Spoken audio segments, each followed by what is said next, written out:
Good morning. Good morning. Good What up? morning. Happy Monday. Another Happy beautiful day. Monday. It's the best day of the week, according to Michael Golden. Always is, always will be. And it's a holiday, so Yeah. yeah. I don't know. Happy Unless day it's off, everybody. happy Labor Day. Unless it's a big 5, I usually don't take it off. So I usually We stick have to talk that. about that work-life balance. Well, Yeah. Hey, I take the big 5 off. That's all that matters. That's the important ones. It's just a normal Monday here on Good Morning Hospitality. Awesome. Well, Brandy, we're so excited to see you again. yeah, I'm It's so not the happy to same be without back. you. Yeah, it's just not the same. You and Jamie just add that slice of flair to the show that we need. Well, It's, maybe I'll sneak in another episode during the month. hey, we'll take it. We'll take it. Guest. Love it. A guest. Awesome. Well, what did we cover last week? I'm actually kind of drawing a blank because it's been a crazy week. Oh yeah, we covered like I was at a conference, all the other crap that 6 went or with 7 that. topics, a lot of M&A, Yep. some acquisitions, some fundraisers. Money's out there if you have a sound business. Amen. VCs are sitting on more dry powder now than ever in history, like $500 billion in cash. So if you have a sound business, you can go get it. There we go. That's a good summary. Good summary. Yeah, it's just been a crazy week. So excited to jump in because we're going to cover a couple topics based around like, I don't know, I think we've covered it in the last few weeks a few times just because of the articles we've seen, but this whole co-living movement where we're seeing shift and happen. And then a couple things with Google. And then of course we're going to put Brandy on the spot to talk about some Airbnb changes with enterprise clients. So lots to look forward to in this episode. If you're listening or driving or watching us live, just a couple heads up and a couple shout outs. If you want to be mentioned in episodes in the future, you can text us on our texting line 720-807-3367. We'll feature your questions and comments on the show.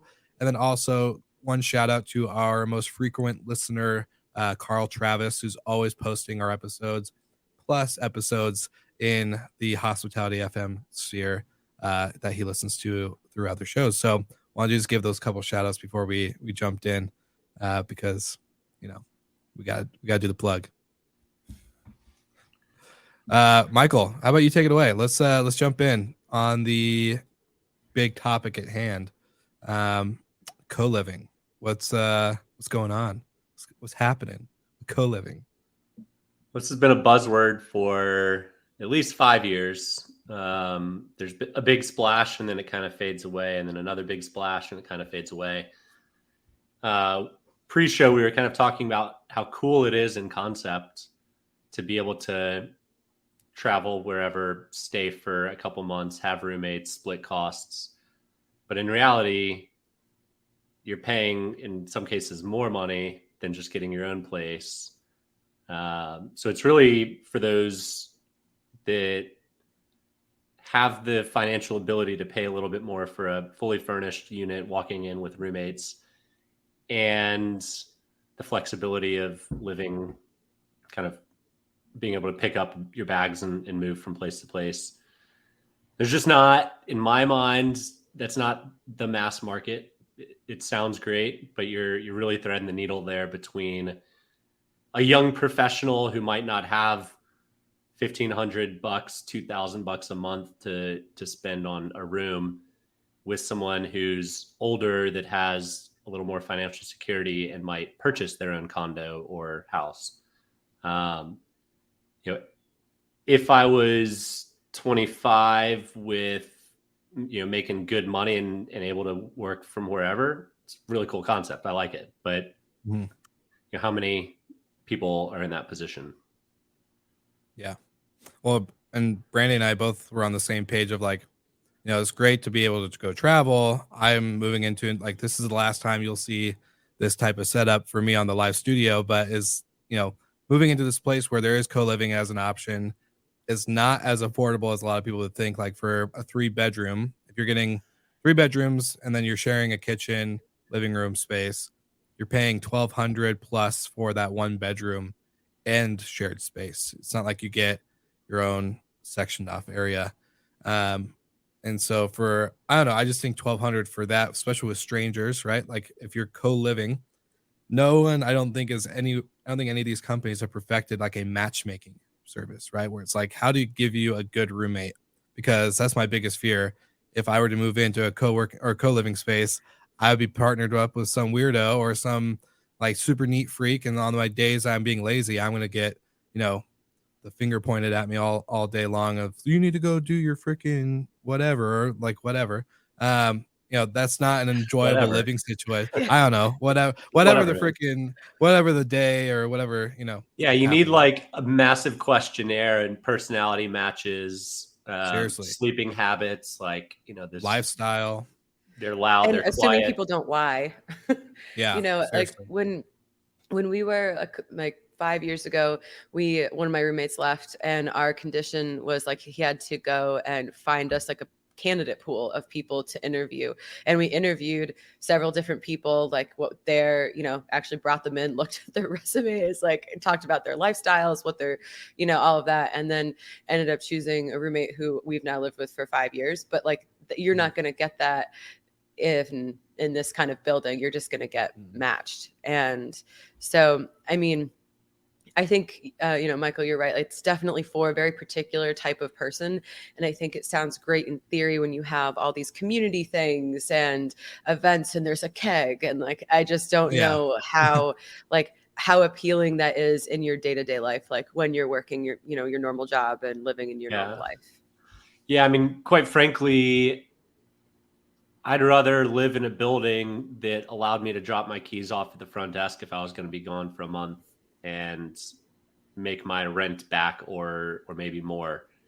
And there's buildings that are out there. So I think, back to Airbnb, I think, they've got a better solution than some of the co-living concepts, because the reality is people have stuff, and I've lived out of a suitcase for 6+ months multiple times in my life, and it's tiresome. You wear a lot of the same stuff over and over again. But it's nice to have, a place to go that's home and that has a wall of books in the background. Or moving this will be a real pain. Yeah, exactly. So that's stuff you can't just like pick up and go with all the time, every month, every few months. So I think the best solution, if you're a digital nomad, is to sign a lease in a building that allows you to short-term rent and leave your keys at the front desk when you want to be gone for a month, 2 months, 6 months. And I think there's also, obviously like I'm assuming short for communal, but like real communal living is like you all work together to take care of the house or the compound or, wherever it is that you are living. And that has a much more like, I think, grounded, theme to it, but it's usually like families and things like that. And this is just kind of, urban yuppie living. For lack of better words. And I'm sure that there are people that really like it. But I mean, you're just seeing building after building going up around the States and in Europe. And it's like, do you really have that many people, or are these just going to be normal apartments that people are living in? Yeah. Digital nomads don't often go to New York City. They go to Puerto Rico or to the Azores, right? Like they're going to exotic, remote, cheap places, not spending $2,000 a month on an extra room. Exactly. So, yeah, I mean, in theory, it's a cool concept, especially if you're moving to a new city, you don't know anybody, pop in, get some roommates. But if you don't even get to kind of meet your roommates beforehand and you just get assigned to room 6 show up. like, hey, it could work out, right? It's all a personality fit. Yeah. Some people can get along with everybody. Some people can't get along with anybody. And I'm afraid those are the two kind of profiles that would be using co-living. Yeah, all this kind of reminds me when I was in college, the sharing economy was kind of the buzzword that was going around, and that whole concept that we would just create this circular economy where you would just rent things. And I mean, that was how Airbnb was pitched originally, and that was the plan. I did a whole thesis on how Airbnb was going to like revolutionize the sharing economy. Didn't pan out exactly like that. But I think it's kind of the same concept where you have this, I mean, really nice sounding theory about how we can build more community ties, and you can find a place even if you're new or if you're traveling. But just how that actually pans out. Have you guys seen the WeWork documentary on the We Live section? So could you imagine? Yeah, but they loved it. They loved the We Live concept. And it was more communal, right? You'd have your own room, but then it'd be just, there's 20 rooms and then a massive communal space. There's some companies, there's one called Outsite, shout out Emmanuel, that has some in like Puerto Rico and in Costa Rica and lesser expensive parts of the world where they're getting a big mansion, renting out rooms, and you just all kind of more of a true communal feel than literally just rebranding the word roommate with co-living. Exactly. Yeah. So they aren't all the same, but the ones that are raising the insane mass amounts of money are more like roommate farms than roommate mills than travel companies. And do you see the term like disruption going along with some of these articles? And it's like, roommates are not revolutionary. Like just, it's revolutionary to charge a premium to be assigned a roommate. That is revolutionary. That is, This is the first time in history where they're making an arm and a leg based on not matching people to live together. So not having privacy. Yeah. See, that's what I was going to say is like, I'm willing, like the reason why I picked the building I'm moving to is because the amenities, right? Like I have that option to go work out in this huge gym, to have a restaurant, a co-working space, like all this other stuff. But I'm living in my own apartment where I can have my quiet, and like I get my energy from social interaction, but I definitely need my time away. So I don't think I could actually do a co-living, roommate farm or mill type scenario, because at the end of the day, I think people, whether you're extrovert or introvert, you're gonna need that time away. And if you never get that, you're more or less gonna be depleted of all of your energy than you would in any other scenario. So I mean, you can always go into your room, to be fair. Yeah, a tiny little room just to sit there on your bed and be like, wow, I really am getting so much rest right now. Talk to the 10 million people in New York City during COVID, right? Like, that's a whole nother breed. Locked in for a year. That's a whole different breed of living. I can never do it. Yeah. So we've mentioned Airbnb a few times, Brandy. We got an interesting email this week, and I say we. A lot of professional managers across the country got this email. Will you elaborate a little bit and maybe what it means to you guys and likely our listeners? Yeah. And it was funny when I sent you guys this text a couple days ago, like I was just like literally in my chair, just having a conniption. But there a couple months ago, maybe 2 months ago, something like that, they changed from you having your own like account rep for it as an enterprise client to you had a rep, but you would email like a general email and it would go to their inbox. But the same person, the same guy has been emailing me back. I've been able to like organize calls with him. It really hasn't been that big of a change. And then I got this email that now all requests have to go in through a form. And it says like on the top, it's like for enterprise clients. And it's essentially a Google form. I mean, obviously it's done through whatever software they're doing, but then you can select like the topic and then it says it will be answered within 2 to 3 business days. And I was like, I have a guest checking in right now. Like, just wait 2 or 3 business days. We'll solve it. 100 of our listings just went offline and we can't figure out why. And so I immediately sent like replied back to the email, sent in a form, and my account manager was like, don't worry, like it doesn't really take that long. And it's not his fault, and none of obviously he's not the one making any of these changes, but to me it's across all the OTAs regardless of size, we have an account manager, especially when you're our size, and the amount of revenue that we do each month through Airbnb. And I know that people that listen to this, some people are maybe doing more than Sexton is and maybe significantly less, but we're bringing in a pretty decent chunk. And so are a lot of other managers like us. So to not have a point of contact that you can reliably communicate with it's just such a downgrade in the type of service. And so, and there are some issues that really do, like, I want to be able to put in like, this is urgent, 200 of our listings in New Orleans just went down and we can't figure out why. Like, I want your response immediately. Or there's a serious guest issue that really, and I understand they're maybe trying to like streamline the process, but it feels like, as time goes on, the guests are getting more things that improve the guest experience, which is great. I use Airbnb as a traveler. That's awesome. But then like in opposition to that, all of the things provided to hosts just keep getting either worse quality, or things are being taken away, or it's becoming more difficult. So I really don't want to have this kind of like emotion towards Airbnb, but it feels like we're just getting like hit from all sides. And especially when you look at a revenue perspective, I mean, nothing's going to push people to try to take their money someplace else than to continue to downgrade the quality of service that you're getting. It's like, why am I paying you all these commission fees if I can't even send an email to an account rep? Yeah. Compare that. I know a lot of people rely purely on Airbnb. So you guys are on Vrbo, right? We're on Vrbo. We're on pretty much every platform. Compare the experience between Airbnb and Vrbo.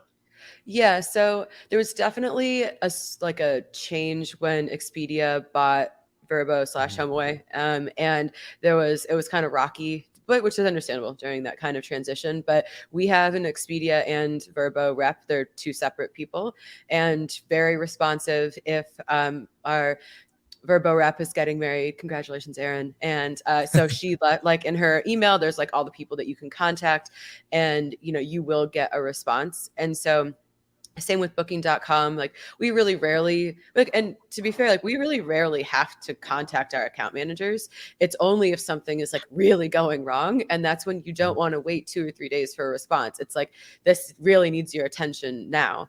So yeah, definitely I would say all the other OTAs, we have one point of contact, and then if that ever changes, there's a handover. It's done. There's a little bit more personal feel. It feels like a little bit more respectful given the amount of money that we're bringing in.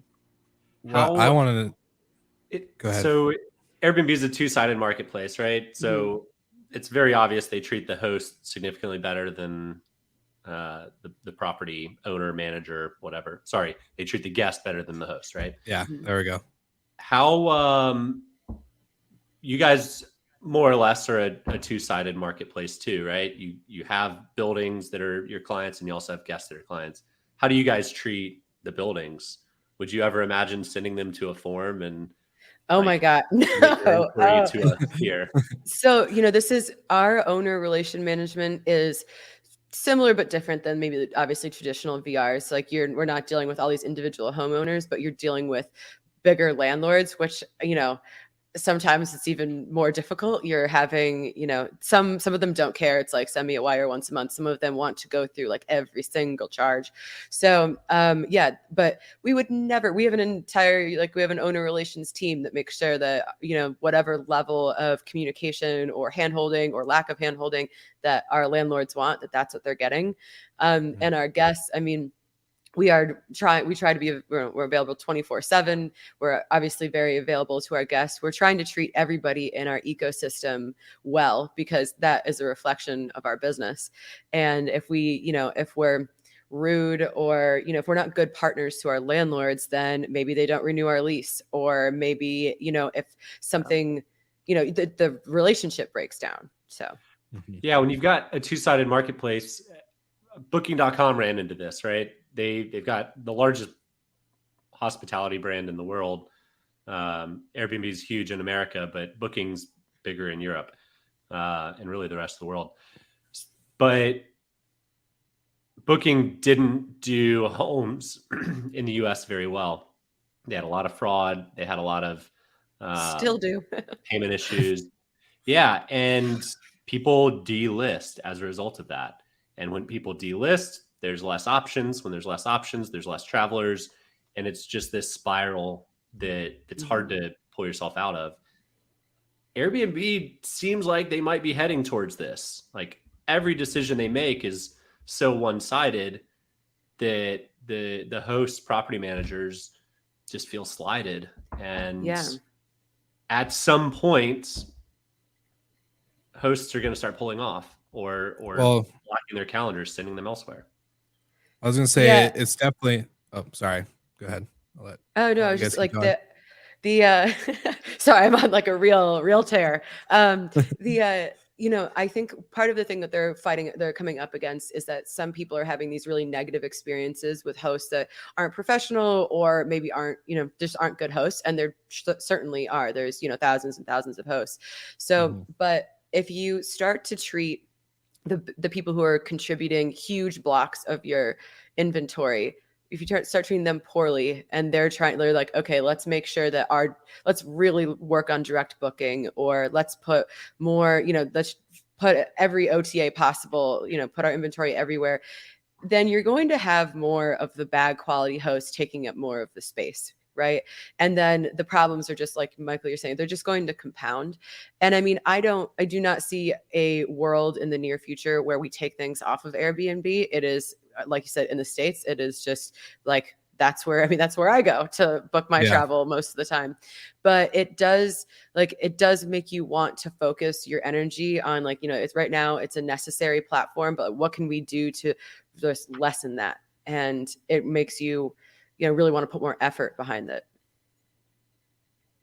Yeah, I was going to say exactly what Brandy said. Basically, is like a lot of hosts, what are like, whether they're individual hosts of like one or two units to, 50, 100 plus, they're realizing the reliance. Like, I don't know, behind the scenes, I've had many conversations with people. It's like the more and more people get into the space and see changes like this happen with Airbnb or companies like Airbnb, they're realizing like they are not in control of their business at all.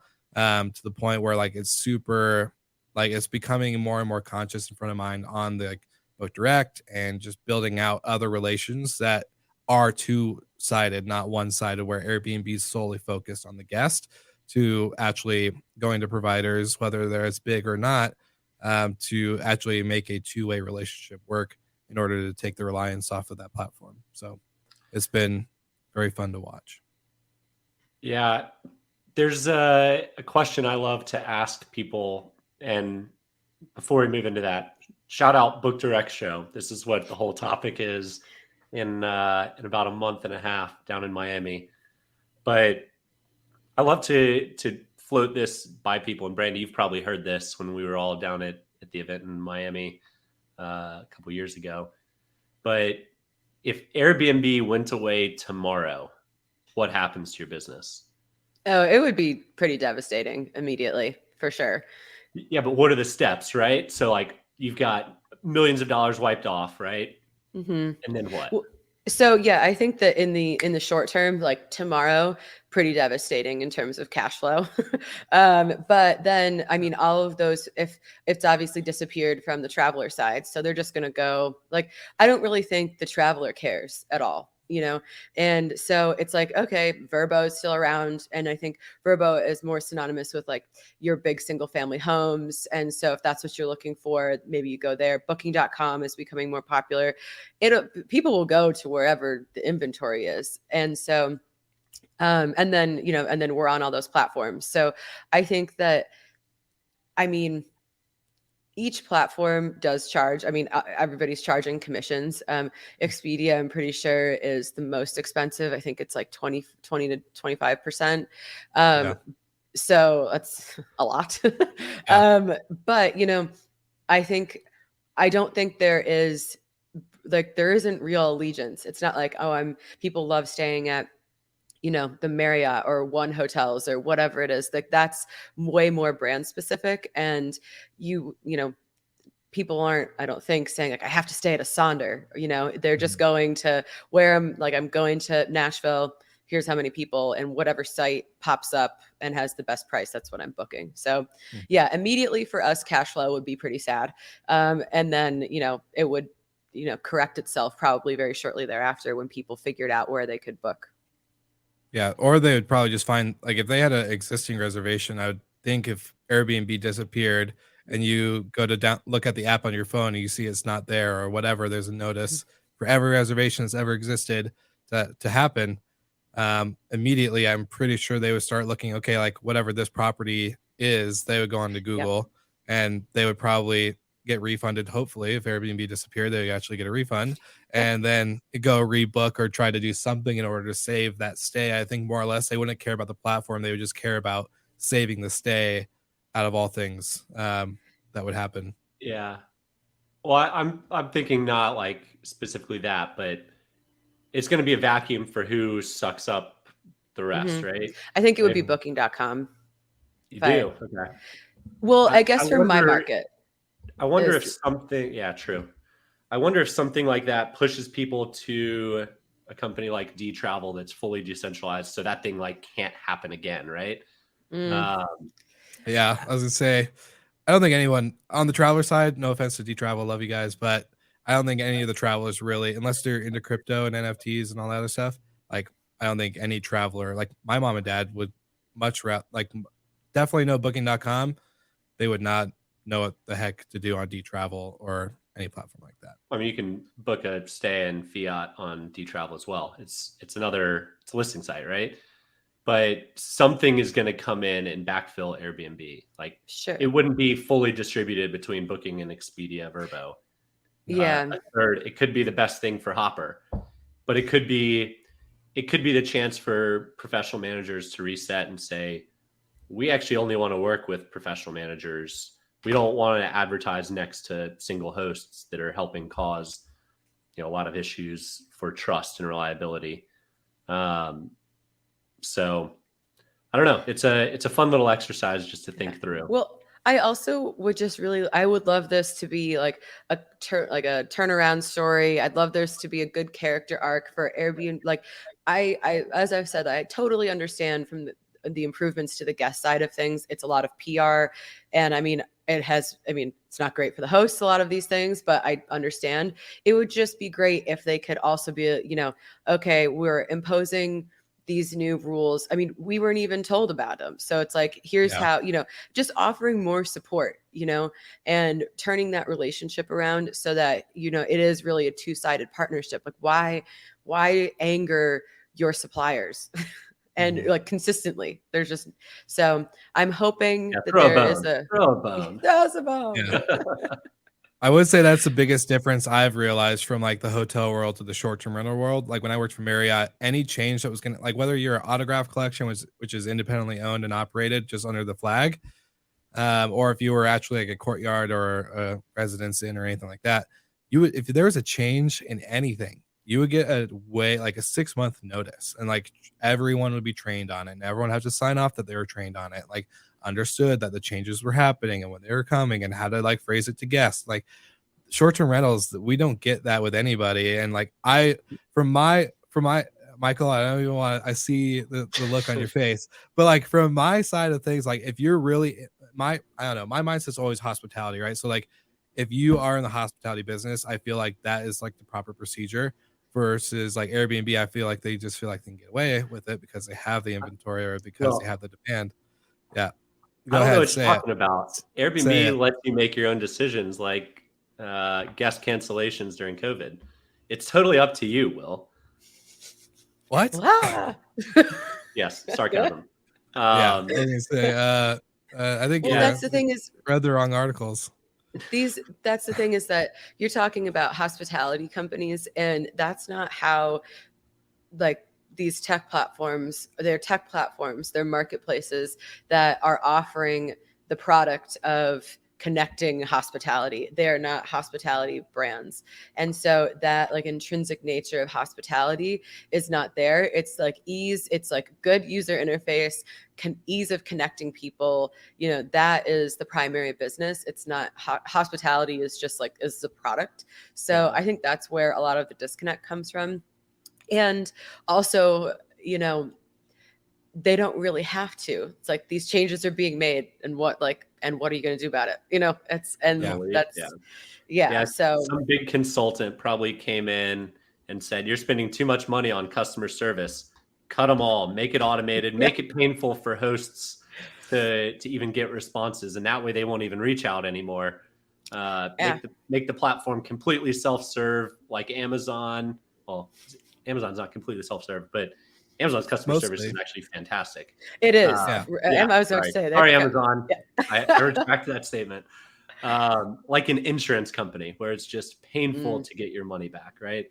So that's my guess what happened. Some big consultant, they spent millions of dollars for them to tell them to cut all their customer service people. Well, I mean, there's, you know, the tech companies are going through, you know, huge cost cuts, hiring freezes, things like that. So, I mean, there are things that I always understand from the business perspective of what they're doing.